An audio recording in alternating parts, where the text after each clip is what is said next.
Ele é considerado o caçador mais fraco do mundo, mas após quase morrer em um calabouço, ganha a habilidade única de evoluir, tornando-se o mais forte. Místicos portais começaram a aparecer no mundo, liberando monstros imunes a armas convencionais, o que levou os humanos a lutar contra eles. Um grupo de humanos despertou poderes especiais, tornando-se conhecidos como caçadores, classificados por suas habilidades. Kim e Park conversam, e Park revela que sua esposa está grávida, precisando de dinheiro. Eles encontram Jin-Woo, um caçador de nível baixo considerado fraco, que se feriu umas dungeons de baixo nível. Son, líder do grupo, os chama e eles se preparam para entrar em um portal. Jin-Woo, usando uma faca simples, está determinado a ter sucesso. Os caçadores coletam pedras de essência de monstros derrotados e Jin-Woo obtém sua primeira pedra, mas é atacado por um Goblin. Park e Ju-Hee o ajudam e eles derrotam o chefe do calabouço. Um grupo encontra um duplo calabouço, a Son hesita em explorar, enquanto Kim sugere desobedecer às ordens. Jin-Woo, em uma situação difícil, decide entrar no túnel. Durante um teste de habilidades de novos caçadores, uma caçadora de alto nível, Cha, se torna alvo de atenção. No calabouço, Ju-Hee tenta dissuadi-lo, mas Jin-Woo se mostra determinado.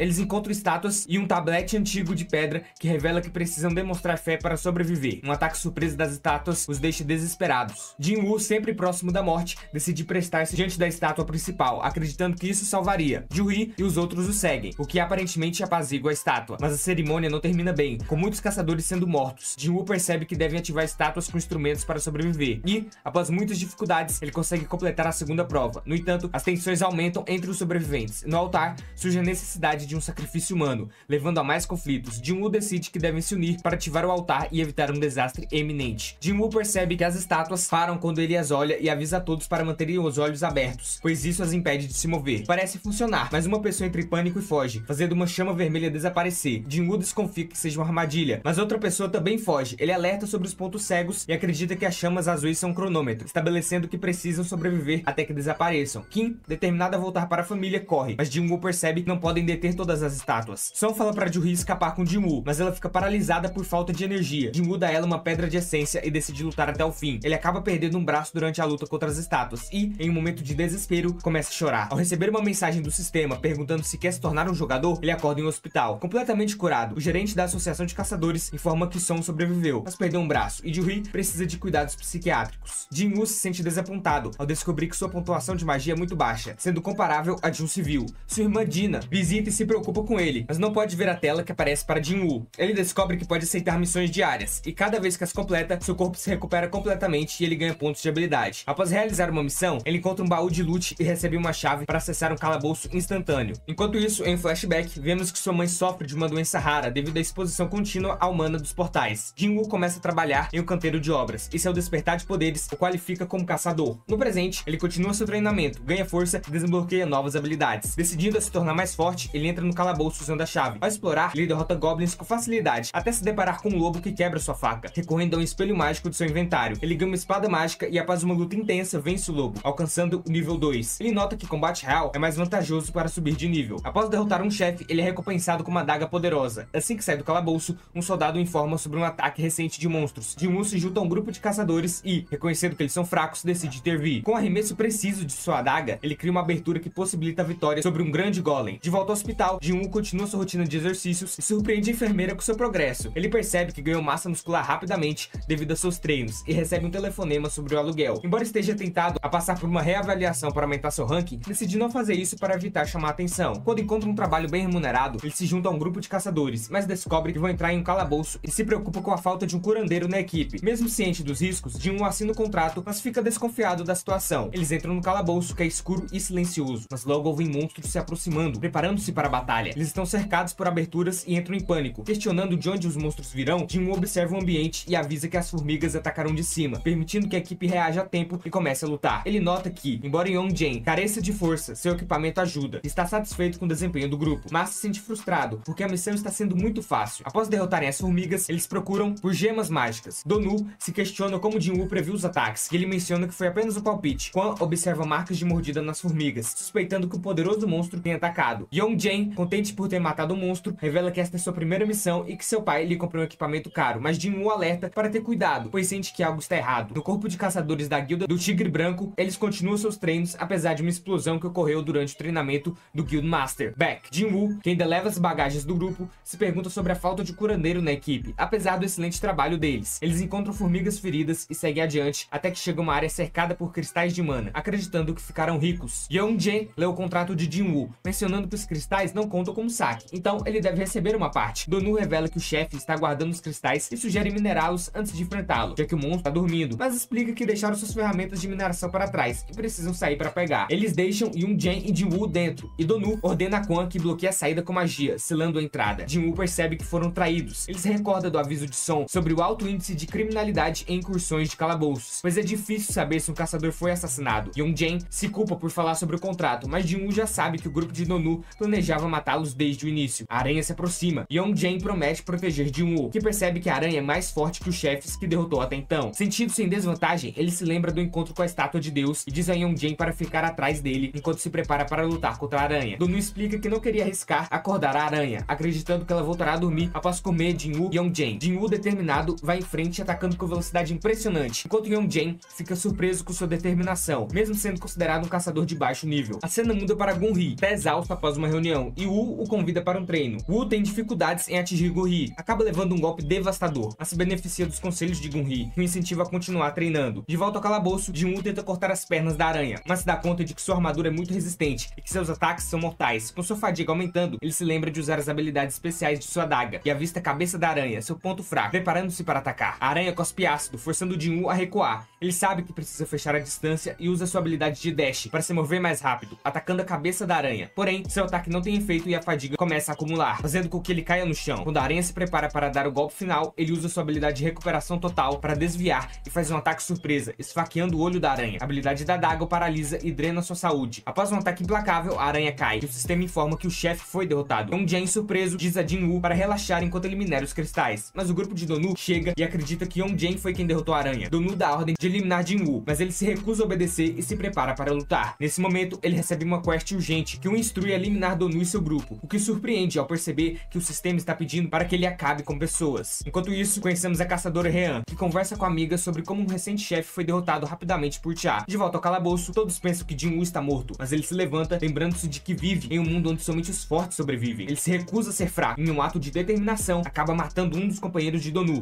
surpreendendo a todos ao mostrar sua verdadeira força. Donu tenta atacar, mas Jin-Woo derruba, e ele implora por sua vida. Jin-Woo lembra de que ele tentou eliminá-lo várias vezes, e acaba completando a quest urgente ao cortar sua cabeça, desmoronar, mas eles conseguem escapar a tempo. Jin-Woo recebe uma recompensa e adquire uma habilidade chamada Intenção Assassina, que causa pânico nos inimigos. Enquanto isso, o oficial acredita na história dos sobreviventes, julgando que Yong-Jen foi quem derrotou o chefe, por causa da armadura cara. Ao voltar para casa, Jin-Woo pensa sobre como não hesitou em matar os caçadores, questionando se há algo errado com ele, mas decide se concentrar em ficar mais forte para proteger sua família. Ele se reúne com Yong-Jen, que deseja formar uma guilda e precisa da ajuda de Jin-Woo para conseguir a licença de mestre de guilda. Yong-Jen revela que pretende recrutar um caçador de rank S, mas apenas há um cuja posição está vaga, e adverte que é uma má ideia. Jin-Woo hesita, refletindo sobre a oferta, mas acaba recusando. Ao mesmo tempo, na América, o irmão de Donu, Dong-Su, planeja voltar à Coreia após ouvir sobre a morte de seu irmão. Jin-Woo corre com sua irmã e se preocupa com uma nova quest diária. Ele descobre que pode realizar o dobro do exigido e recebe a opção de um baú de loot abençoado, que se transforma em uma chave para um calabouço de dificuldade S. Ele fica surpreso ao ver ingredientes para o elixir da vida e decide abrir o calabouço, se preparando para enfrentar o desafio. Com esse elixir, ele pode curar sua mãe. Ao chegar à entrada, ele encontra um Cérbero. Determinado a ficar mais forte, ele ataca, mas os danos são mínimos, e quando usa sua habilidade de intenção assassina, não tem efeito. O Cérbero morde seu braço, reduzindo sua saúde, e apesar de se levantar, ele é atacado com força. Com seu HP em níveis críticos, Jin-Woo se prepara para usar sua pedra de teletransporte. Yong-Jen deseja estabelecer sua própria guilda, acreditando que isso beneficiará a todos. Voltamos a Jin-Woo, que completa sua quest diária e percebe que não consegue mais ir além do que é exigido, não podendo obter outro baú de loot abençoado. Ele decide buscar mais força a lutar contra monstros, pensando em derrotar a Centopeia na zona de penalidade, mas não tem certeza se isso lhe dará XP. Neste momento, ele descobre que a associação está buscando caçadores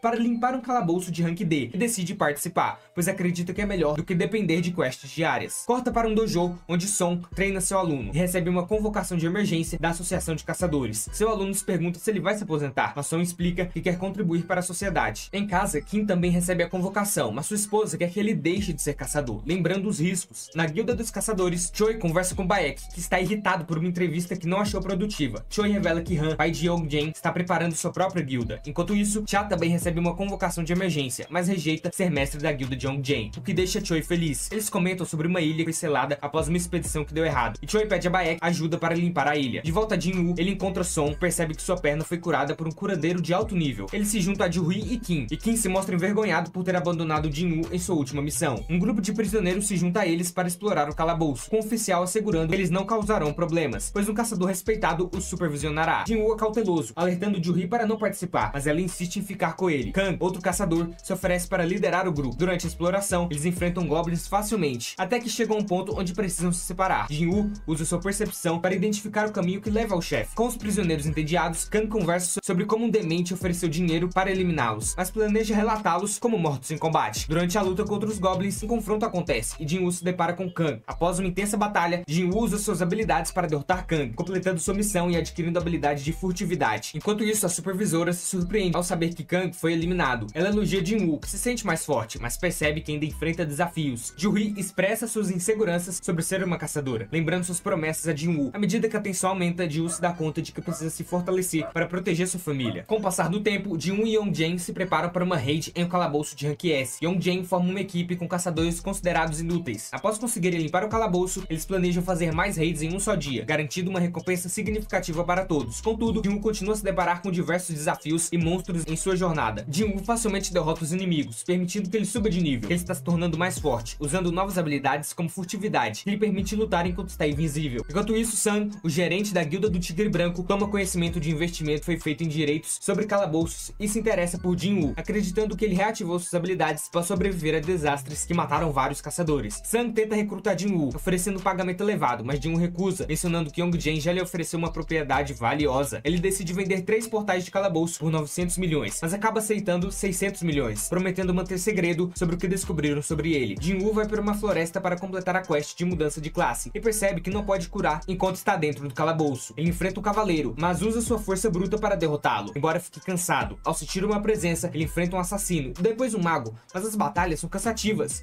Jin-Woo consegue derrotá-los e adquire uma armadura invisível que o ajuda a recuperar sua energia. Após derrotar uma série de cavaleiros, Jin-Woo finalmente chega à Sala do Trono, onde enfrenta o cavaleiro comandante Ygritte. Jin-Woo percebe que Ygritte é mais forte e tenta lutar, mas é dominado. Ele decide então mudar sua estratégia e usa sua habilidade de velocidade para atacar, mas Ygritte contra-ataca. Depois de uma batalha difícil, Jin-Woo atinge Ygritte em um momento de sorte, acabando com ele. Ao completar a quest, ele recebe recompensas, incluindo um elmo de rank S e uma pedra de runa. Entretanto, enquanto está no calabouço, portais aparecem e hordas de cavaleiros entram. Ele se vê forçado a lutar para sobreviver. A sua mana e resistência estão baixas. Quando uma centopeia gigante aparece, Jin-Woo se prepara para a batalha, determinado a não desistir, apesar dos desafios que enfrenta. Jin-Woo avança determinado a se tornar ainda mais forte e derrota todos os inimigos, ganhando vários níveis. Com 10 minutos restantes na área, ele confere sua loja e compra a adaga Night Killer, que causa dano adicional a monstros armados. Ele também utiliza a pedra de runa que ganhou de Ygritte, adquirindo a habilidade Mão do Governante, que lhe permite afetar objetos sem tocá-los diretamente. Quando o tempo acaba, ele é enviado de volta ao calabouço, pronto para a próxima rodada. Enquanto isso, o grupo de Cha se prepara para outra raid na ilha de Ju. Cha pede desculpas por não ter participado da última expedição, mas eles detectam uma fonte de mana estranha na água. Jin-Woo agora, com sua nova arma, derrota os cavaleiros, mas percebe que não está ganhando XP, descobrindo que os cavaleiros são apenas monstros invocados. Ele usa sua adaga para eliminar um dos magos, o que também destrói os cavaleiros invocados. Continuando sua luta contra os magos, os 3 restantes se unem e invocam um golem gigante, mas Jin-Woo consegue desviar e derrota o golem. Após mais de 4 horas, ele completa a quest de mudança de classe e, com base em seu desempenho, recebe a classe Necromante. Ele acha estranho, já que não investiu nenhum ponto em intelecto e considera isso um desperdício. Quando tenta recusar a classe, o sistema revela que Necromante é uma classe oculta, então ele acaba aceitando. Por ter superado o tempo de sobrevivência e derrotado todos os monstros, ele ganha pontos bônus, e sua classe é atualizada para Monarca das Sombras. Ele ganha a habilidade de utilizar extração de sombra nos cavaleiros, fazendo com que eles se tornem seus minions. Jin-Woo então direciona sua atenção para Ygritte e tenta usar a habilidade, mas inicialmente falha. Após uma segunda tentativa sem sucesso, ele argumenta com Ygritte para que ele sirva a ele e não sirva a um rei que nunca mais vai voltar. Ao usar a habilidade mais uma vez, ele consegue transformar Ygritte em um de seus soldados. Enquanto isso, na expedição para a ilha de Ju, Cha e os outros descobrem que as formigas estão evoluindo, possuem asas e estão saindo da ilha. Jin-Woo recebe uma ligação de sua irmã, Ji-Na, para ir até a escola para a reunião com sua professora, e ele estava dormindo de boa, por isso se arruma rápido. Chegando no colégio, Ji-Na olha que seu irmão tá bem diferente do usual dele de se vestir. Não que esteja estranho, afinal, não pode se reunir com a professora usando moletom,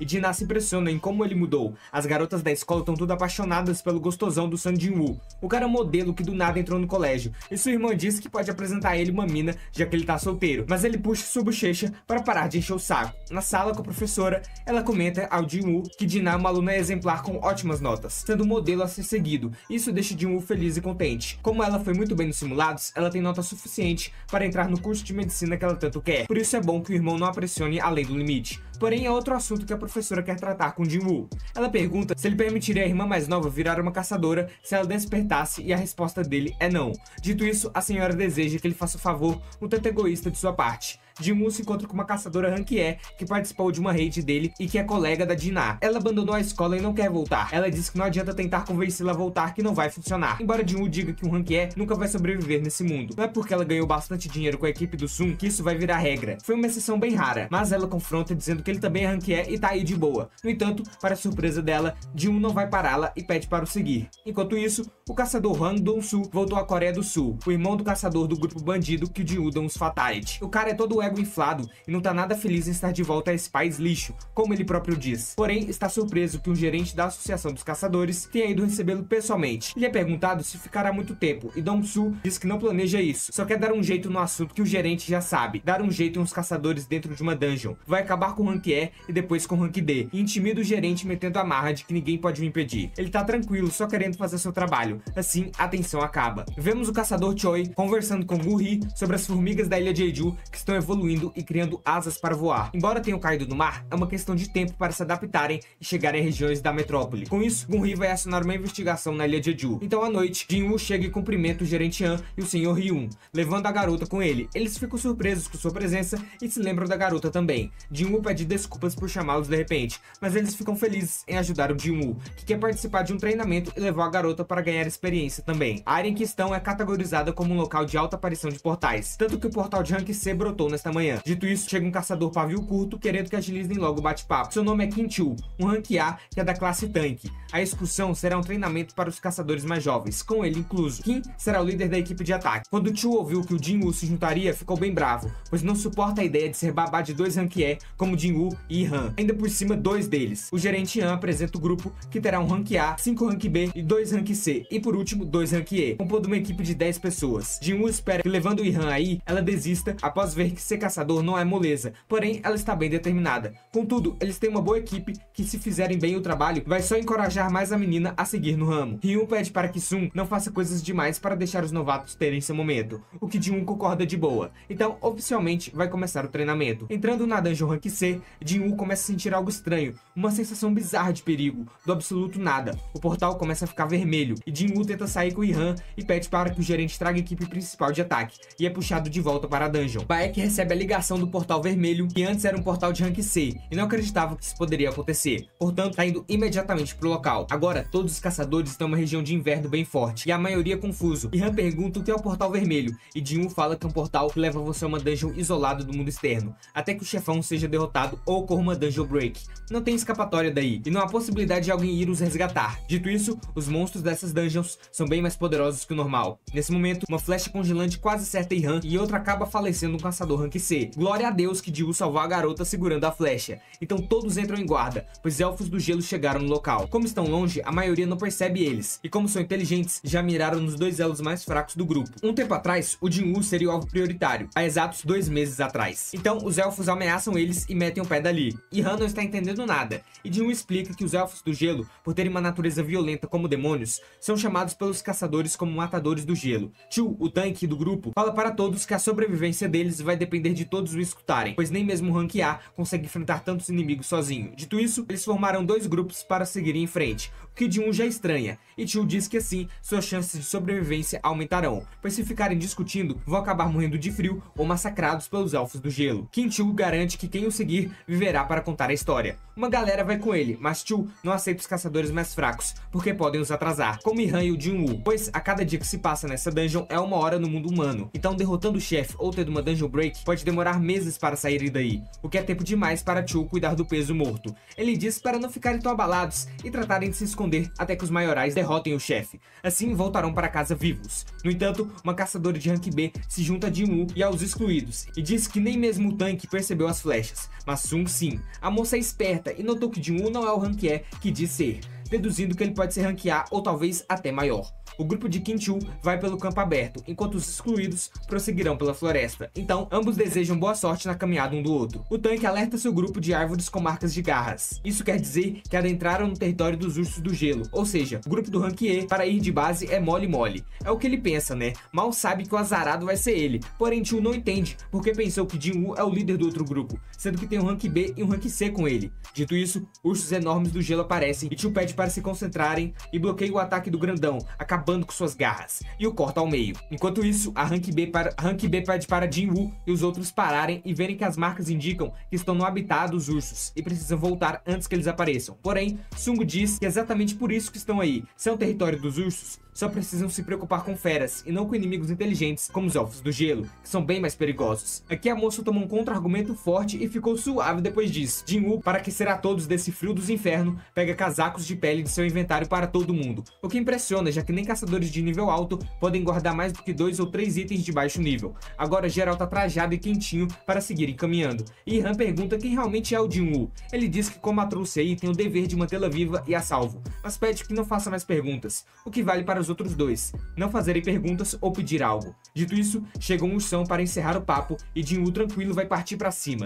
Do lado de fora, Baek diz que terão sorte se um rank A e alguns rank B saírem da dungeon vivos, e que tudo depende do tanque Kim. Porém, o gerente Han diz que tem mais alguém na equipe de ataque, alguém que chamou sua atenção recentemente, o caçador Sang Jin-Woo, que é um rank E, mas pode ter tido um segundo despertar, porém não é nada confirmado, o que deixa o mestre Baek aflito. Dito isso, Dong-Su chega no local e diz que se os manda-chuvas do Tigre Branco estão aí, quer dizer que tem um portal rank A na área, e ele não esperava esbarrar com Baek nesse momento. Ele pergunta o que ele veio fazer fora dos Estados Unidos, onde não tem jurisdição, e Hwang pergunta o que um lixo de rank E, que nem é da guilda do Tigre Branco, faz dentro de uma dungeon da guilda. Ele queria tanto dar cabo do Jin-Woo, mas o cara tá dentro de um portal vermelho. Hwang queria ao menos ver seu rosto, mas acha que Jin-Woo vai acabar virando ração de monstro. O gerente da associação diz que Jin-Woo teve sorte, que Dong-Su não pode entrar no portal vermelho e pegá-lo. Mas será que essa mesma sorte o permitirá viver e sair da dungeon? Então, vemos que Jin-Woo dá um jeito nos ursos, derrotando todos facilmente e percebendo que no portal vermelho a quantidade de XP que ganha é muito maior. A rank B tá em choque com quem Jin-Woo pode ser. Dito isso, eles fazem um acampamento e comem a carne dos ursos, já que não estão sendo mais atacados na mesma frequência. E Han diz que a carne é bem gostosa. Porém, precisam ter cuidado, porque mesmo que Jin-Woo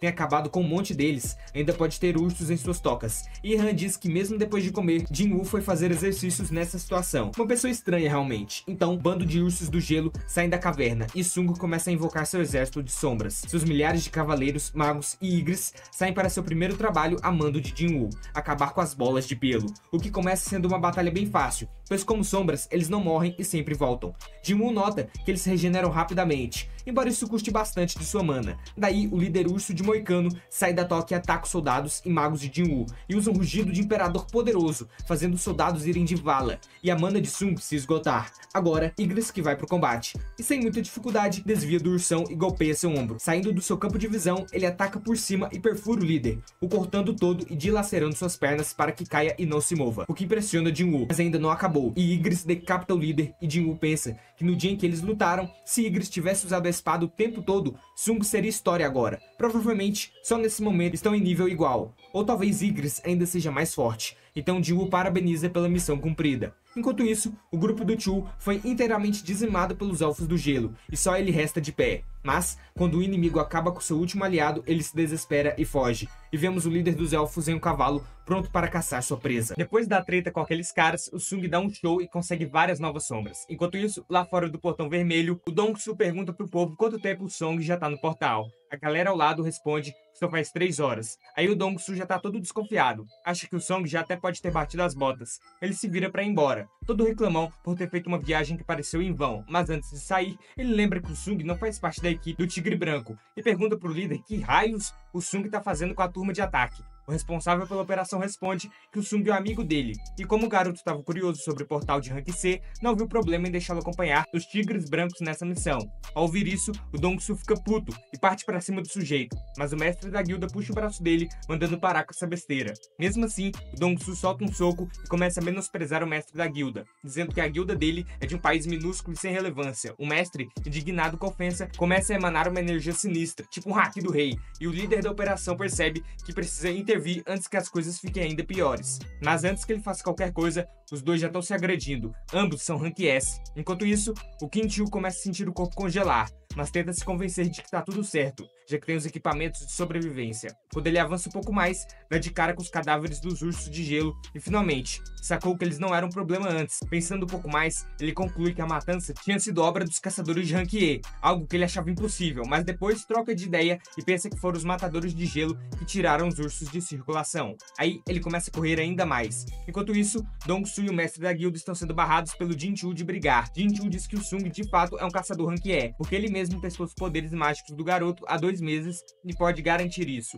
E ainda afirma que os responsáveis pela morte do Jun Dong-So foram as bestas mágicas. O Dong-Su, porém, continua duvidando do Jin-Chul e ainda acha que o culpado pela morte do irmão dele foi o filho da construtora Yo-Jin. Aí o Jin pergunta por que Dong-Su tá em cima do Sung, já que o alvo dele é outro. Dong-Su diz que usou essa treta com Jin-Woo como desculpa para querer eliminar alguém, mas como isso não vai rolar agora, fica puto e diz que o Sung teve muita sorte de escapar de morrer nas mãos dele. Enquanto isso, o Quintil finalmente encontra o grupo de Rank E e começa a chamá-los de fracos, se perguntando como ainda estão vivos e tão bem. Com isso, ele avança para cima deles, com cara de raiva e frustração, porque eles têm comida e ele não. Ele grita que sua equipe foi totalmente dizimada por causa da falta de comida e equipamentos, enquanto o grupo do Sung estava confortável. Então, ele começa a berrar e pergunta quem escondeu os recursos. Durante essa gritaria, a Han-Jae tenta protegê-los com seu cajado, já que é Rank B, mas o Quintil é jogado para longe pelo Jin-Woo, que manda ele calar a boca. Após isso, Jin-Woo diz que foi o próprio Qin o culpado da morte de seus colegas. Em seguida, os elfos de gelo aparecem e o Jin-Woo já sabia que eles estavam lá, mas agora estão acompanhados do chefe.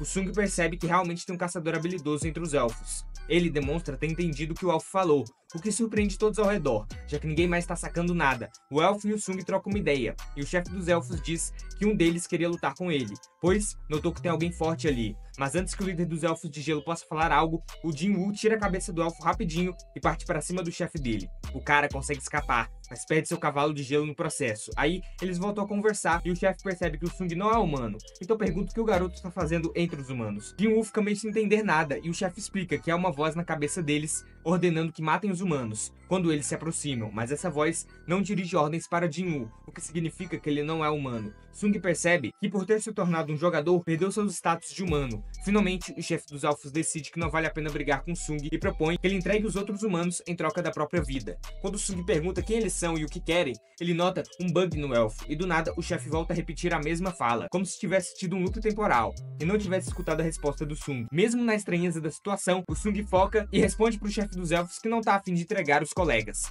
O elfo em resposta solta que eles têm mais gente, mas o Sung dá uma farpada e invoca seus soldados das sombras. Durante a batalha, Sung percebe que o chefão dos elfos é mais forte do que pensava, então ele sabe que precisa aumentar a potência se quiser ganhar esse duelo. E no calor do combate, o chefão se apresenta como Baruka. Depois de trocarem nomes, Baruka e Sung voltam a se enfrentar, mas agora o Jin-Woo consegue fazer o Baruka suar frio, o que deixa o elfo bem animado. Mas do nada, Baruka toma um hit de bola de fogo dos magos, e mesmo acertando em cheio, ele sobrevive e parte para cima do Jin-Woo novamente. Enquanto isso, o Quintil finalmente se recupera e decide dar uma de vingador para cima do Sung. Então o resumo da ópera é que o Sung começa a ser cercado. Aí ele invoca o Igris e dá um golpe com a espada na neve, formando uma nuvem de fumaça, que segue o inimigo. O Igris consegue acertar o Quintil e antes de chiar, tenta pegar o Sung. Percebe que o cara nem saiu do lugar, porque já previa as jogadas dele. Com o Quintil eliminado, Jin-Woo invoca a sombra dele para lutar com Baruka e dá um novo nome para ele. Ele se chama agora Iron. O combate continua. Enquanto Baruka notava que a coisa tá ficando interessante,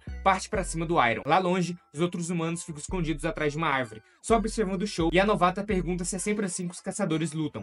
Baruka então fala que um só homem não é suficiente para satisfazê-lo, e ir lá ele, e pede pro Igris entrar na dança também. No meio do combate, o Sung começa a atacar, mas o Baruka consegue se proteger, se achando tal e achando que é o bonzão da história. Mas Sung dá uma olhada para trás e avisa que os outros elfos não estão na mesma situação que ele. Ao perceber que seus companheiros estão mortos, Baruka parte violentamente para cima do Sung, achando que pode derrotá-lo sozinho. No calor da batalha, o Sung joga a arma longe, fazendo Baruka acreditar que ele se rendeu. Mas, então, Jin usa o toque do monarca para trazer a arma de volta no ar e ataca pelas costas do Baruka. O elfo se apressa para se proteger, mas acaba tendo sua arma destruída, e em seguida, Jin acerta a barriga dele, abrindo espaço pro Iron dar o golpe final com seu martelo. Só que, mesmo depois de acabar com o Baruka, o Iron fica numa empolgação só e continua macetando o cara no chão. Lá ele, O Sung logo manda ele parar, mas o Iron tá lá comemorando com as outras sombras a vitória. Ele volta pra galera, dizendo que agora tá tudo resolvido, e todo mundo fica feliz porque finalmente podem voltar pra casa. O portal então se abre, e do outro lado, o Baek tá discutindo com o executivo dos Tigres Brancos, decidindo ficar na frente do portal até amanhecer. Quando os caçadores finalmente retornam, Baek acredita que o Kim-Chu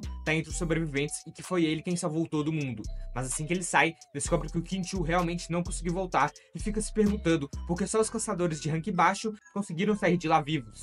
Sentindo que algo estranho tá rolando, o Sung já tá pronto pra ir embora, mas quando passa pelo Baek, o cara puxa ele de volta, pedindo pra conversar antes. Afinal, várias pessoas da sua guilda morreram. O Sung diz que tá cansado e precisa ir embora, mandando o Baek perguntar o que precisar pros outros membros da guilda. O Baek fica insistindo e fala que precisa discutir o que aconteceu porque 6 membros da sua equipe estão desaparecidos. O Sung não gosta nem um pouco das ordens que estão sendo dadas e, enquanto o Baek toca no ombro dele, responde que de toda forma ele salvou 2 membros da sua equipe, então seria melhor mostrar algum agradecimento. Ele dá um olhar bem desafiador pro mestre da guilda, que percebendo a afronta, pede desculpas e deixa o Jin-Woo ir embora.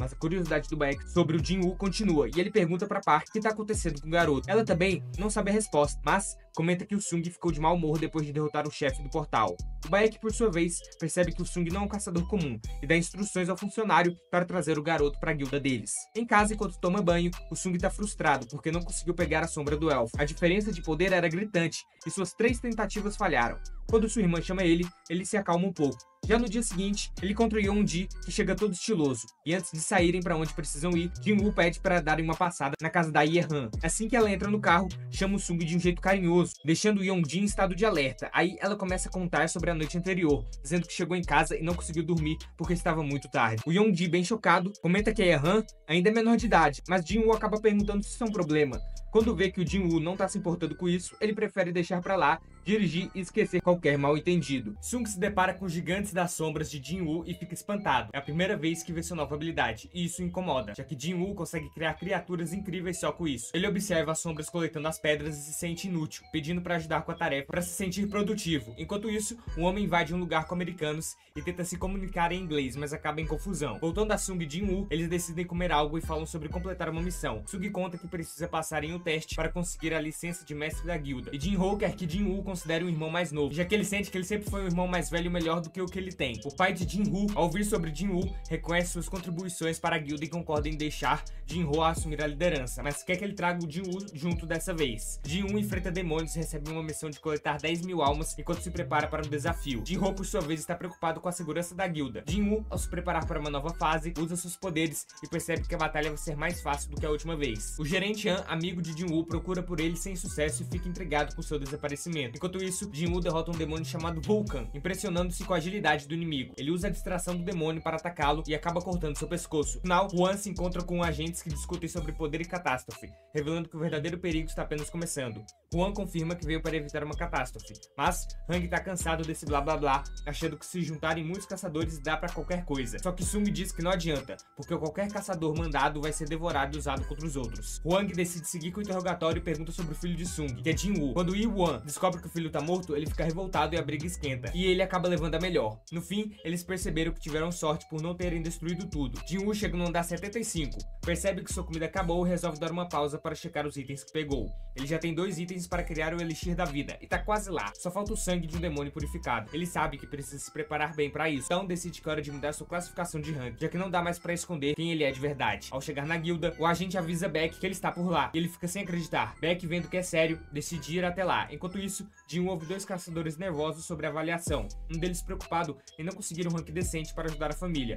Seu amigo tenta acalmá-lo, dizendo que é só não pegar rank E. Finalmente, Jin é chamado para reavaliação, mas quando toca o cristal, a atendente fica em choque com o erro. O diretor aparece e diz que não é erro do sistema, mas que a máquina não consegue medir o poder dele, indicando que ele é o 10º rank S do país. Enquanto isso, Choi comenta com um membro da associação sobre o incidente com a guilda do Tigre Branco, perguntando sobre quem permitiu que o estranho participasse da missão. Ele, que estava lá, não tem muitos detalhes, mas ouve um barulho na guilda, onde vários caçadores estão sendo avaliados. Ao chegarem lá, todos ficam de boca aberta alerta com a notícia de que a máquina não conseguiu avaliar o Jin-Woo. O diretor se desculpa com ele. De repente, Choi aparece e Jin-Woo reconhece ele como Ultimate Hunter, o mago mais forte do fogo. Ao se aproximar, Choi percebe todo o barulho e tenta se aproximar e puxar assunto com Jin-Woo, mas ele simplesmente ignora e diz que tá com pressa. A rejeição do Jin-Woo choca os outros caçadores e Choi fica sem entender, achando que ele deve ter se esquecido de se apresentar, mas o assistente esclarece que Jin-Woo só ignorou porque sabe quem o Choi é. Enquanto isso, Baek chega todo ofegante e Choi percebe que o escritório do Tigre Branco não é longe dali. Ele imagina que Baek tem algo a ver com o Portal Vermelho. Choi, satisfeito, decide sair, mas se dá conta de que talvez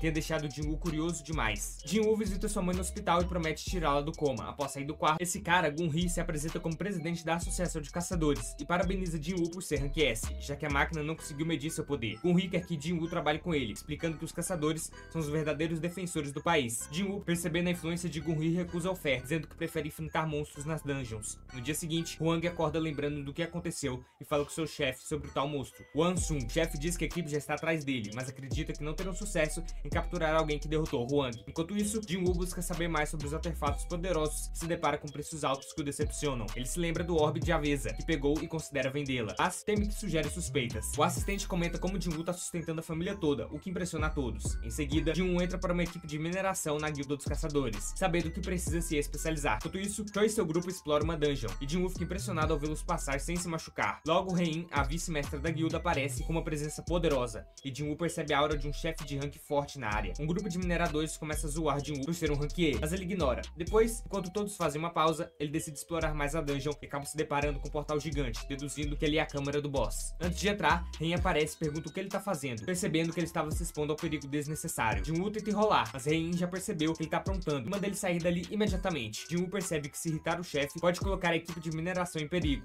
então ele decide sair rapidinho, mas antes de ir, Hein chama ele de volta e, sentindo que não tem aquele odor forte de outros caçadores, fica intrigada. Ela libera Jin-Woo, mas pede para ele tomar cuidado. Quando Jin-Woo volta, o líder da equipe de mineração elogia seu trabalho e o convida para ficar no time, mas Jin-Woo recusa, dizendo que só está lá porque tem um tempo livre. O líder promete um aumento no salário, mas Jin-Woo ainda hesita. Depois de explicar uma missão de rank A e C, Jin-Woo fica curioso e acaba aceitando trabalhar mais um dia. Enquanto isso, Hein liga para o contato e vaza informações sobre Jin-Woo. O cara do outro lado fica surpreso, revelando que Choi também pediu informações sobre ele, mas os dados estão bloqueados. Hein nota que algo estranho está acontecendo com Jin-Woo, especialmente porque ele cheira bem. No dia seguinte, Jin-Woo volta à mineração e é recebido com entusiasmo, lembrando os velhos tempos. Após o almoço, o líder lhe oferece um salário muito maior, mas Jin-Woo ainda recusa. O jovem capitão, Ki-Hun, pede para levar Jin-Woo em uma missão, mas o líder hesita, já que é uma masmorra de rank alto. Jin-Woo se oferece e ao chegar ao portal sente algo estranho. Durante a missão, um grupo de chacais os ataca, e Jin-Woo salva uma caçadora tentando usar uma estratégia para ajudar sem que ninguém perceba. Ao final, eles vencem, mas Ki-Hun percebe que a missão é arriscada sem mais suporte, e eles decidem recuar. No caminho de volta, aparecem barreiras que os bloqueiam, e a equipe sente uma força poderosa se aproximando. A caçadora sugere que usem magia sagrada para quebrar a barreira, mas logo são cercados por uma horda de orcs.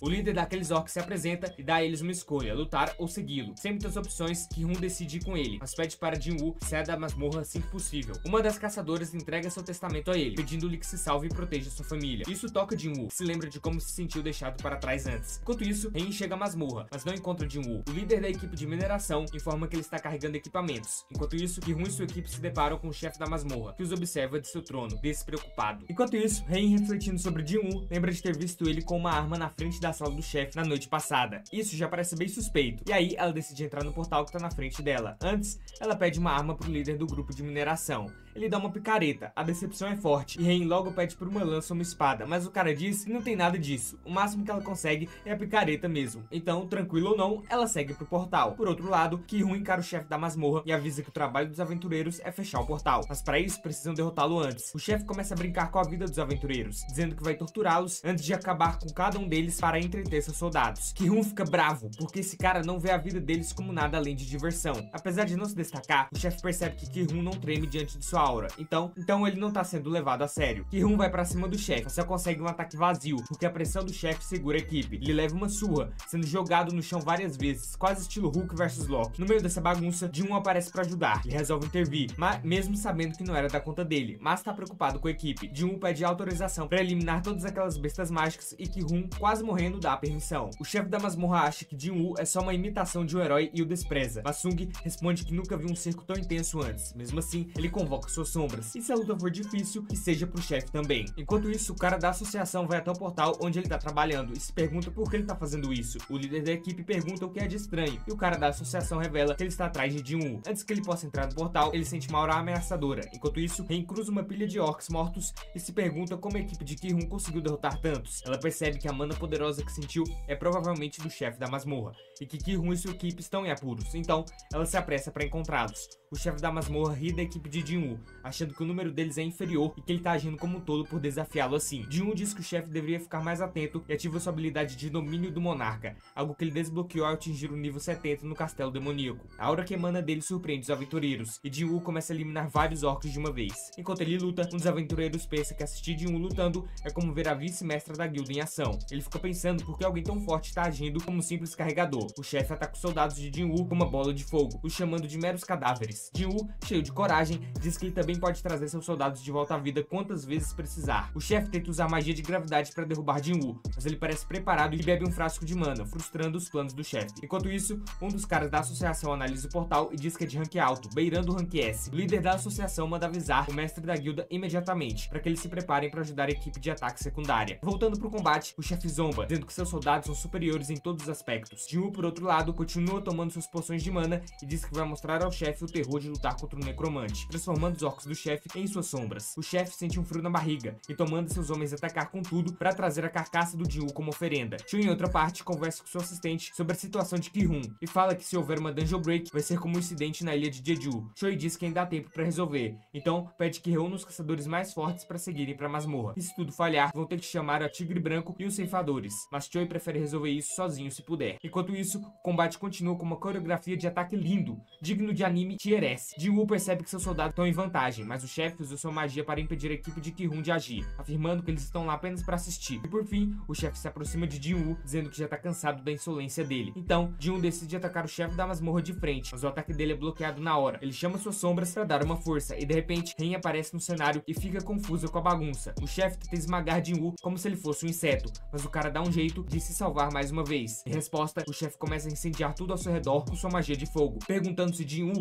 ainda tá com coragem para continuar a luta. E não é que Jin-Woo responde que sim, com direito a um corte no rosto do chefe que deixa o cara ainda mais furioso. Vendo que a adaga não foi suficiente, Jin-Woo decide usar correntes para prender o chefe da masmorra e joga ele no chão. Enquanto isso, o líder da associação chega com sua equipe e fica de queixo caído ao ver a cena. Ele logo nota a rainha ali e comenta que vieram por conta de poder mágico incrível, mas fica decepcionado ao perceber que Jin-Woo já estava segurando a barra. Rain, espantada ao ver que até o gerente da equipe de vigilância tá no local, graças ao Jin-Woo, e comenta que ele é um caçador de primeira classe, mas o que é mais estranho é que ele ainda consegue usar magia para invocar. De volta ao combate, Jin-Woo se aproxima do chefe da masmorra, que agora tá cercado pelos antigos soldados dele, que viraram sombras. Jin-Woo grita que o chefe tá desprotegido, mas o monstro insiste que ninguém pode destruir seu corpo. Os dois começam a brigar, e o chefe se vê lutando contra seus ex-companheiros. No meio da confusão, ele acaba sendo derrotado. Jin-Woo se agacha perto do corpo do chefe e estreia a sombra dele. Com isso, o chefe volta à vida e se curva para Jin-Woo, reconhecendo como seu líder supremo. Ao abrir a tela de seleção de nome, Jin-Woo tenta se lembrar do nome original do chefe da masmorra, mas não consegue e acaba dando um nome novo. Chama de Kiba, ou Tusk. Ao checar o rank dele, Jin-Woo descobre que ele é um cavaleiro de elite,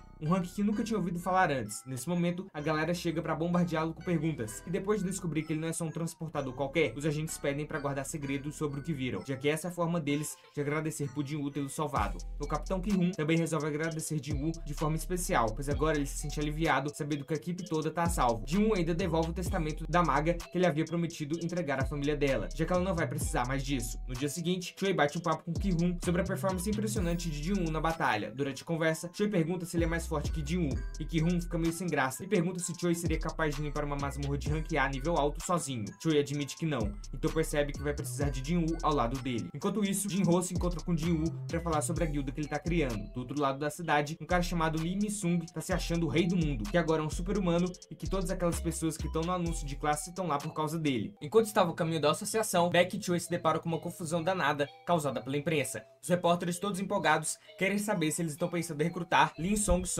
Quando Beck escuta isso, fica mais perdido do que segue tiroteio, já que não faz ideia de quem seja esse tal de Min-sung. Choi, por sua vez, se apressa a esclarecer que Ling já está com a guilda dos ceifadores. O resultado? Um ar de decepção nos rostos da imprensa, que estava pronta para publicar a bombástica notícia do recrutamento. Assim que os repórteres se dispersam, Beck menciona um tal incidente envolvendo o portal de rank A que quase deu ruim. De acordo com as informações que ele obteve, aquela confusão foi boa, mas Choi logo garante que não foi nada comparado ao que rolou com o portal vermelho. No meio dessa conversa, ocorre uma competição divertida entre eles para ver quem vai ficar com Jin-woo, que por sinal chega confuso diante de tanta gente paralisada na porta. Mi-sung, por sua vez, está dando uma entrevista e revela que está pronto para ser avaliado como caçador. Ele menciona que vai deixar a carreira de ator para se jogar de cabeça nesse novo caminho.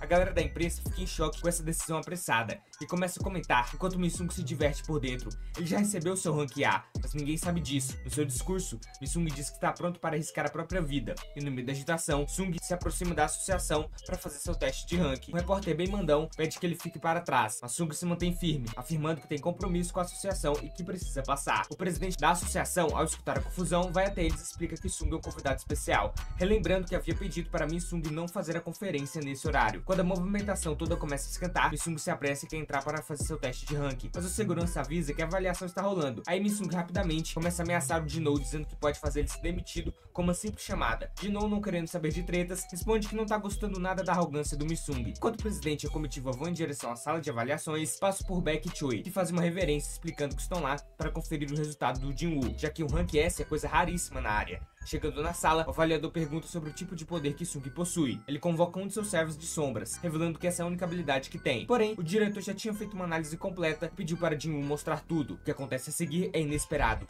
Jin-woo manifesta um exército de sombras, deixando todos em choque com a força que emana. Com o poder de Sung visivelmente impressionante, Baek percebe que ele se fortaleceu. Após a reavaliação, Sung é oficialmente classificado como caçador de rank S. Assim que sai, é abordado por Baek e Choi, mas decide ignorá-los. E ao abrir a porta, se depara com a imprensa. Uma amiga de Dinah solta a bomba de que ele apareceu na live, e Dinah toma um susto ao ver que o irmão mais velho agora ocupa o lugar de Mi-sung no centro das atenções. A imprensa logo anuncia que Sung é o novo rank S, o 10º na história e o primeiro em 2 anos. Enquanto isso, Jin-ho volta para falar com o pai e conta que não conseguiu convencer Sung a aceitar sua oferta. Sung quer seguir o próprio caminho e acredita que pode ficar mais forte assim. Ao ouvir isso, o pai critica Jin-ho, dizendo que ele seria egoísta se optasse por se juntar a Sung e desistir de suas responsabilidades. Lembrando das aventuras ao lado de Sung, Jin-ho se desculpa e decide que vai trabalhar junto com ele, mesmo que isso seja um ato egoísta. Por outro lado, Baek se oferece para dar uma carona a Jin-woo, mas o garoto simplesmente se esquiva da multidão e sai sozinho. Baek fica impressionado com a velocidade dele, se espantando por não conseguir acompanhar seus movimentos. Partindo para o leilão de caçadores, Jin-woo busca artefatos que o ajudam a enfrentar as chamas no castelo demoníaco. Ao fazer o seu pedido,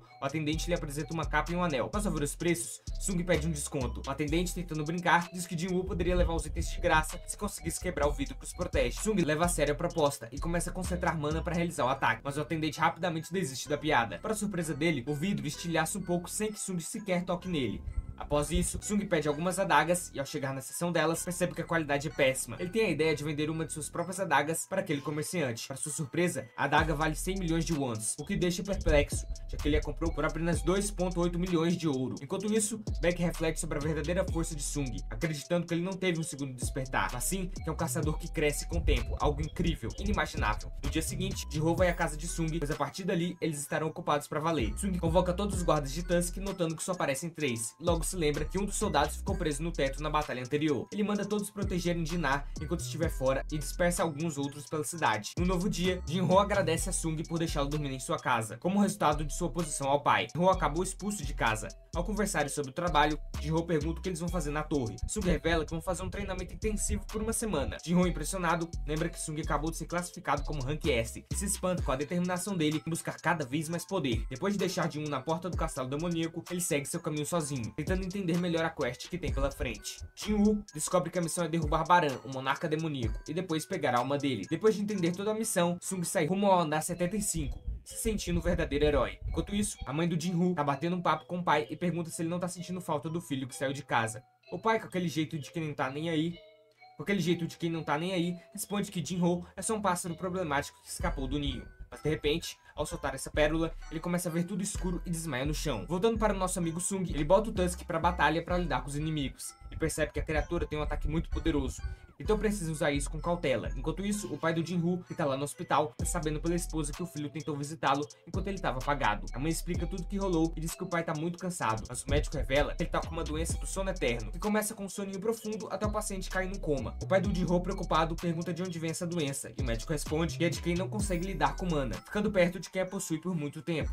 Depois disso, o médico pergunta se ele costuma conviver com caçadores, e o pai, com a cara triste, confirma que o filho é um caçador. Ele acredita que a culpa não é do Jin-Woo, mas sim da natureza, se livrando dos que não se adaptam. Agora, voltando ao nosso herói Sung, ele finalmente chegou ao andar 80, e sente que seu progresso está tão lento que parece que ele está estagnado. Ele saca que para melhorar os combates, precisa montar 6 esquadrões de sombras. Tem apenas 2 ordens: acabar com qualquer inimigo que cruzar o caminho e avisar caso encontrem alguma permissão de entrada. Apesar do plano ser genial, o andamento das coisas está estagnando. Sung observa o padrão de ataque dos inimigos e percebe que eles preferem eliminar primeiro o esquadrão mais fraco dele, o grupo B. Então, seguindo dessa lógica, Sung vai até o seu esquadrão mais fraquinho e se depara com os inimigos que estavam prontos para detonar suas sombras. Usando suas habilidades, ele derruba 2 deles numa boa e aproveita para esclarecer uma dúvida que o perseguiu por um tempo. Será que monstros mágicos também sentem medo? Ao ver o inimigo recuar, Jin-Woo finalmente recebe a resposta que tanto queria. A luta do Sung desviando do demônio continua, mas quando ele vai dar o golpe mortal, o inimigo se rende, implorando por sua vida. Daí, ele tira sua máscara e é um demônio mulher que está se rendendo. Jin-Woo não entende esse papo torto de matar seus soldados e do nada implorar pela vida logo em seguida. Ela diz que o dever de um cavaleiro é proteger seu lorde, então sabe que mesmo com seus companheiros falecidos, eles ficariam felizes se ela vivesse.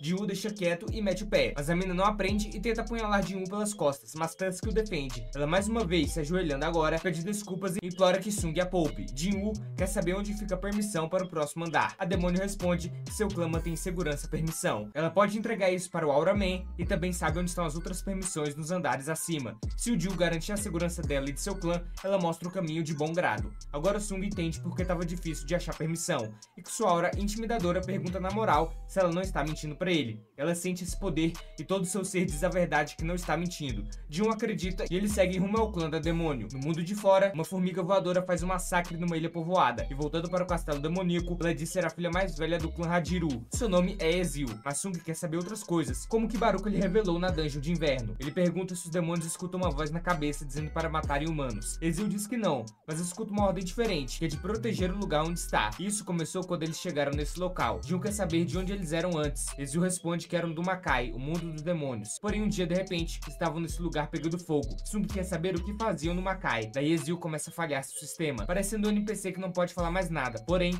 ela diz que eles estavam se preparando para uma guerra contra um inimigo tão forte que precisaram unir todos os demônios para enfrentá-lo. Uma guerra parecia iminente contra ele, mas nesse momento, o sistema faz com que Ezil não revele mais nada. Assim encerrando a conversa e com ela desmaiando. A Associação de Caçadores está numa reunião, olhando o estrago que a formiga evoluída fez numa ilha próxima, dentro da fronteira do Japão.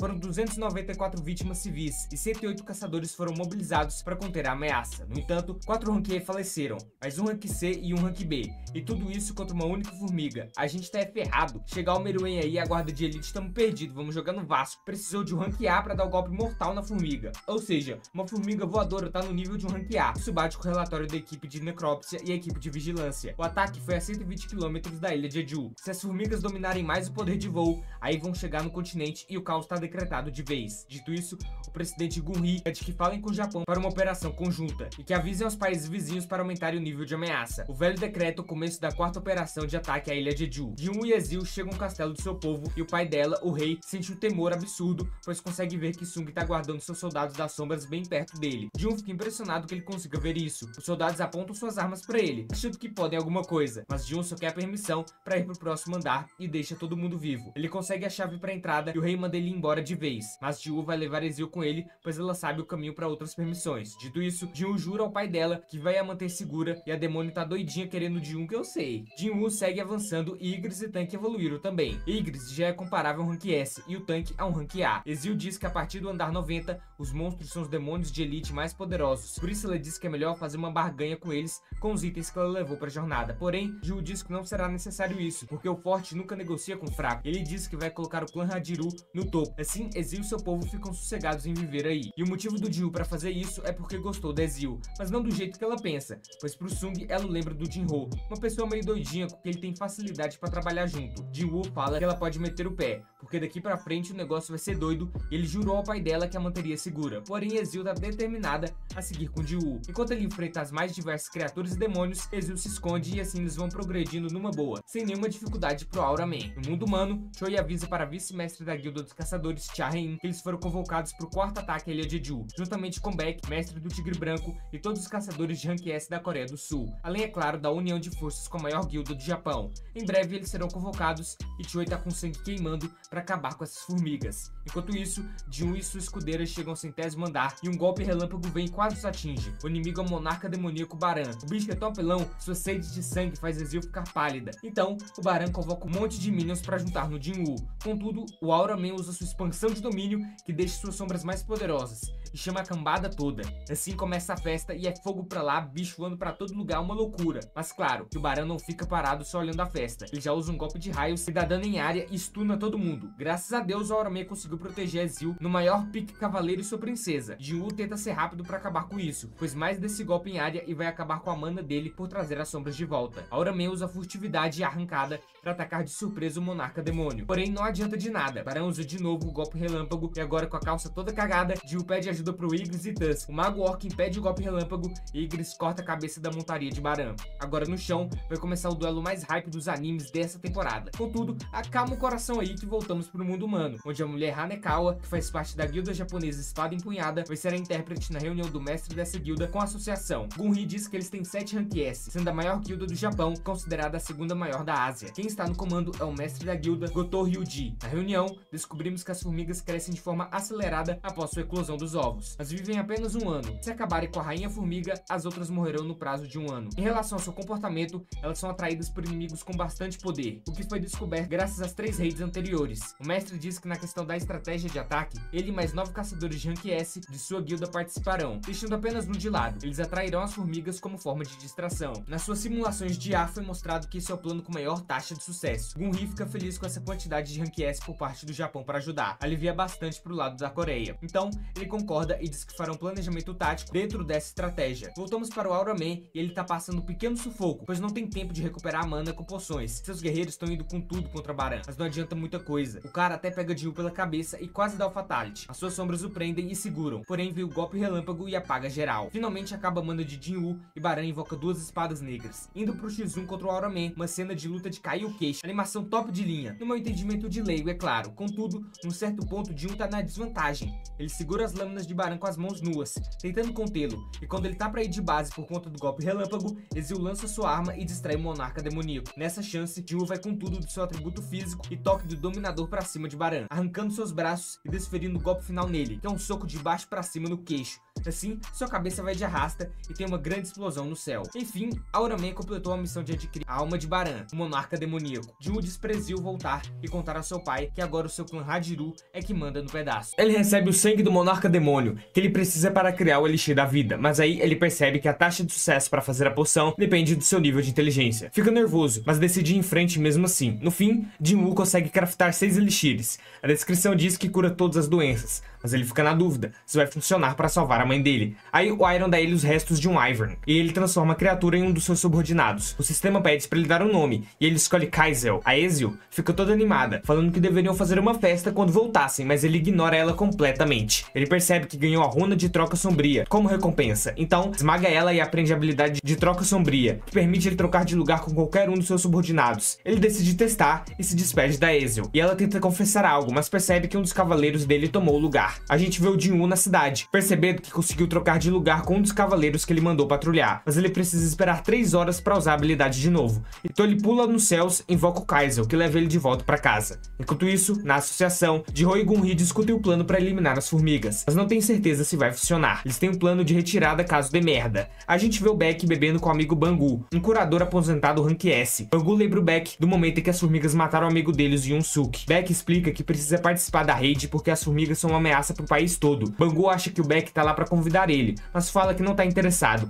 Aí o Beck revela que só tá lá para se despedir, porque talvez ele não volte vivo da missão. Bangu conta que planeja fazer o concurso público porque quer uma vida normal, mas não sabe se vai passar porque ele só é bom em história. Ele acha que as batalhas deveriam ser coisa do passado, e o Beck concorda, mas lembra que o trabalho dos caçadores é lutar contra as feras mágicas. A gente vê o Jin no hospital, olhando pra cicatriz da mãe, enquanto lembra que foi ele quem causou a queimadura dela com água fervente. Ele prepara o elixir da vida pra ela, mas fica preocupado preocupado que não funcione. Aí ele lembra de todos os milagres que já viu por causa do sistema e decide confiar. Ele dá o elixir pra ela e fica surpreso quando uma luz envolve o corpo dela, fazendo a cicatriz sumir. Mas ele fica na dúvida se ela vai acordar, já que ele tá lutando há tanto tempo só pra mantê-la viva. De repente, um vento forte passa, e quando ele abre os olhos, percebe que ela já se recuperou. Ela pergunta quanto tempo ela dormiu. Ele revela que foram 4 anos em coma, mas diz que a Dinah tá bem. A mãe fala que ele amadureceu, mas sabe que ele tá se esforçando demais, porque ele tá cheio de ferimentos. Ele começa a chorar, dizendo que tá tudo bem, e ela agradece por ele cuidar dela. Um episódio lindo, maravilhoso esse momento, cinema. No dia seguinte, os médicos não acreditam que a mãe do Jin-woo se recuperou completamente, e a Dinah fica super feliz de ver ela. O Jin-woo percebe que finalmente recebeu a recompensa de verdade, graças aos seus esforços. A gente corta para o Gun-hee, que fala pra todo mundo que as formigas aladas da ilha de Jeju são uma ameaça pro país. Então a associação decidiu começar outra raid, envolvendo 10 caçadores de rank S do Japão e da Coreia. Ele explica que os caçadores de rank mais baixo vão dar suporte na operação, cuidando da vigilância marítima e da defesa do território. Ele diz que estão determinados a ter sucesso. Bangou assiste ao discurso e lembra do tempo que passou com Yusuke antes da primeira raid na ilha de Jeju. Yusuke tinha dito que eles eram os únicos que podiam impedir as formigas de dominar o país, e o Beck falou que ia esmagar elas com as próprias mãos. Mas o Yusuke estava preocupado com o Beck por causa da personalidade e habilidades dele, e disse pro Bangu que eles eram os únicos que podiam ajudar o Beck se ele se metesse em perigo. A gente volta pro Jin-woo, que percebe que a Dinah fez uma bagunça enquanto ele estava fora. A mãe deles fala que deviam limpar a casa juntos. Eles começam a trabalhar. O Jin-woo pensa que esse era o momento que ele tanto queria, mas fica preocupado que algo possa acontecer com eles, já que ele pode ter cruzado a linha como caçador. A mãe pergunta se ele conseguiu falar com o pai, e menciona que ele era bombeiro antes de virar caçador, dizendo que o Jin-woo é igual a ele. A Dinah fala que tá tentando virar médica, para ajudar as pessoas também. Então, Jin-woo recebe uma ligação da associação. Vamos para o Gun-hee, onde o Jin-ho fala que o Thomas André, um caçador rank S de autoridade nacional dos Estados Unidos, entrou no país. O Gun-hee acha estranho, porque ele não costuma se meter em operações estrangeiras, então acha que ele tá tramando algo. Depois disso, o Jin-woo tem uma reunião com o Gun-hee, que convida ele para participar da raid que começa em 4 dias. Jin-woo acha que é a chance perfeita para subir de nível, mas pensa na família e de repente sente uma energia mágica poderosa. O Gun-hee revela que os caçadores rank S estão treinando na academia. A gente vê o Beck lutando contra um caçador da Fame Guild, chamado Ma, que consegue derrubar ele. O Jin-woo nota que ele parece estar com dificuldade, mas o Choi revela que ele tá segurando. O Jin se pergunta por que ele não tá usando toda a força, e o Choi explica que ele não quer mostrar o poder verdadeiro, porque viraria um monstro se fosse com tudo. Os caçadores rank S do Japão chegam e logo percebem o Jin-woo. O mestre de Gojo acha que ele é um assassino, mas a intérprete revela que ele é um mago. O mestre também percebe ele e nota que a atmosfera mudou por causa dele. O Ma continua lutando. A intérprete do Japão fica decepcionada com o nível dos rank S da Coreia. O mestre da guilda dos cavaleiros, o Jin-sui, confronta ela sabendo que ela tá zoando eles. Os outros caçadores se juntam, pedindo pra todo mundo se acalmar, mas o presidente da associação sugere uma luta amigável só com os rank S. O mestre Gojo acha uma ótima ideia, mas diz que só os caçadores de combate deviam participar, porque não dá pra julgar magos pela força. O Beck sugere as regras, falando que não vai ser um combate 1 contra 1. O Goto concorda. Então, os caçadores de combate se preparam pra batalha, enquanto todo mundo fica curioso pra ver como os lutadores de elite da Coreia vão se sair contra os rank S do Japão. Sung tá lá, todo ansioso pra ver a galera do rank S se esmurrando. Choi avisa que o prédio está blindado com uma pedra de essência top de linha, então pode ficar tranquilo que não vai cair. Mas o presidente já solta. Vamos ter que ver se essa pedra aguenta o tranco. Afinal, os caras que estão lutando são os mais fodas do rank S. Enquanto isso, Beck tá na pilha de acabar com o outro, mas percebe que o oponente não tá muito afim de briga. Ele nota que aquele estilo de luta não combina com ele, e dá uma olhada pro mestre Goto, que parece estar testando algo. Aí, Beck decide partir pra cima com tudo. Daí, Kumamoto, que tava de boa, surta e sai correndo. Shai, por sua vez, tá enfrentando uma tal de bailarina, e ao conseguir imobilizar Shai, ela decide dar uma força pro Beck, que tá se virando pra lutar contra 2 caçadores ao mesmo tempo. No caminho, ela esbarra no Kumamoto, que tenta atacá-la pelas costas, mas Hein, no reflexo, manda um golpe tão forte que deixa Kumamoto pistola da vida. Ele parte pra cima dela, e a coisa começa a ficar feia. Uma caçadora lá da arquibancada percebe que a situação tá saindo do controle, mas antes que o Kumamoto possa fazer algo, Sung aparece do nada e segura os ataques dele. Ele fala que Kumamoto já não tá mais lutando de boa, e sim querendo matar. Com isso, Kumamoto fica ainda mais irritado, mas logo é imobilizado por Sung. A galera da arquibancada fica impressionada com a força dele. O mestre da guilda, Goto, não acredita que Sun seja só um mago comum e o desafia para um duelo. Sun aceita, afinal, ele quer testar o poder que ganhou no castelo demoníaco. Goto fica ainda mais interessado quando Sun propõe uma luta sem limites, onde ninguém segura nada. Enquanto isso, Joe tá de boa assistindo TV, até que a mãe dela pergunta se ela vai trabalhar. Joe responde que tá de folga, e depois de terminar de ver TV, vai pra varanda ligar pra alguém para fazer umas perguntas sobre as forças de defesa da ilha de Jeju. De volta ao duelo, Sun e Goto começam a se enfrentar. Goto parte pra cima com tudo, mas Sun desvia de boa. Goto fica desconfiado, achando que o mago não deveria ser tão forte assim. Ele promete revelar a verdadeira identidade de Sun, mas durante a luta, vê que o garoto tá sorrindo e desviando dos golpes com facilidade. Hein, observando de longe, percebe que Sun não tá só desviando, mas também testando a força do oponente. Goto decide ser mais agressivo e acerta um golpe no rosto de Sun, mas o garoto segura o golpe e pede para ele se acalmar, senão poderia ter furado o olho. Goto fica ainda mais intrigado. A galera da arquibancada decide interromper a luta antes que alguém se machuque seriamente. Sun já tinha conseguido o que queria, testar a força dos caçadores e infiltrar suas sombras em 5 deles. Depois do duelo, Sun volta para casa e decide focar em cuidar da sua mãe, que acabou de sair do coma. Ele decide não ir mais para a ilha Jeju com os outros. Enquanto isso, a formiga rainha, vendo que não tem mais presas na ilha, decide que é hora de partir. Antes, ela dá à luz uma nova criatura, que já nasce do ovo gigante, mostrando um poder absurdo, iluminando toda a ilha com seu haki do rei absurdo também. No dia seguinte, os jornais deixam a população ainda mais em pânico, falando que as formigas estão evoluindo super rápido. Agora, elas já estão até ficando com uma aparência meio humanoide. Enquanto isso, no outro canto da cidade, Jinho tenta convencer Han a não se juntar às forças de defesa, já que ela é só um ranquier. E Han fica pistola com ele e começa a apertar as bochechas do pobre do Jinho. No outro dia, a operação na ilha de Jeju finalmente começa, e todo mundo chega lá de boa. Jinshu avisa o presidente Go que as tropas chegaram, e ele fica tranquilo, já que tem um monte de caçadores de Rank S trabalhando nessa missão. Até o Byung-go, que antes não queria ir, resolve aparecer de última hora. Baek fica surpreso, já que não esperava ver o garoto por ali. Byung-go ainda tira com a cara do Baek, dizendo que sem o healer ele não dura nem um minuto no combate, já que sempre age no impulso. Enquanto isso, a equipe do Choi começa a sobrevoar a área, e um dos caçadores decide transmitir tudo ao vivo pra galera acompanhar. Outro caçador pergunta se ele vai ficar de boa, já que a batalha promete ser intensa. O cara responde que já tá acostumado a filmar no meio do perigo, e garante que vai dar conta. O presidente Go dá ordem para começar a 4ª investida na ilha de Jeju, e os caçadores japoneses começam a atrair as formigas, liberando mana para chamar a atenção. As formigas saem do seu ninho em massa, e Choi decide cuidar de algumas que vão em direção ao helicóptero, usando lanças de fogo. Choi, felizão por estar de volta à ilha, solta um sorrisão.